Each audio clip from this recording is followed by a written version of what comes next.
எந்த ஒரு நல்ல காரியம் செஞ்சாலும் காயத்ரி மந்திரம் சொல்லிட்டு தான் செய்வாங்க. இம்மந்திரத்தை தினசரி ஓதி வருகையில் நமது வேண்டுகோள் தானா நிறைவேறும் என்பது மந்திரங்கள் ஓதுகின்றோம். ஒவ்வொரு வார்த்தைக்கும் அதற்கே உரிய சக்திகள் உள்ளது. அதனால்தான் பிறந்த குழந்தைக்கு நல்ல பெயர் பார்த்து வைப்பாங்க. காரணம், அந்த பெயரை திரும்பி திரும்பி உச்சரிக்கும் போது அந்த பெயரோட தன்மை வேலை செய்யும். அதே போல்தான் இந்துக்களுக்கு மந்திரம், இஸ்லாமியர்களுக்கு ஆயத் அல்-குர்ஆன் மற்றும் கிறிஸ்துவர்களுக்கு ஹாலிவுட் தனித்தனியே இருக்கு. இந்த மாதிரி ஆன்மீக விஷயங்களை சமய வகுப்புல மட்டும்தான் சொல்லி தருவாங்க. இப்ப கூட இங்க நீங்க வந்தனால்தான் உங்களுக்கு இதெல்லாம் தெரியுது. வராதவங்களுக்கு தெரிய வாய்ப்பு இல்லை.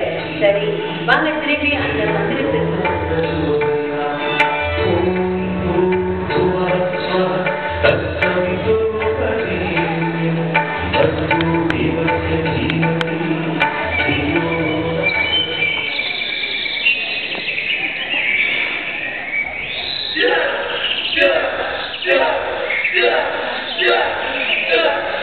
ஒன்று நீங்க நல்லா புரிஞ்சுக்கலாம். அடுத்த ஒரு கலை, அது நீங்க ஸ்கூல்ல வெளியே போட நல்ல, இது ஒரு தற்காப்பு கலை.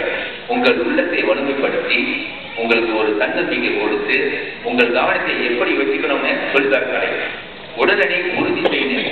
விவேகானந்தர் சொல்லியிருக்கார், உடல் உறுதியா இருந்தால்தான் மனம் தெளிவா இருக்கும், மூளையும் ஆரோக்கியமா இருக்கும். இல்லாட்டி சோம்பலா ஒருவித தலிப்போடு இருப்பீங்க. இதை எப்பொழுதும் நினைவில் வச்சுக்கீங்க.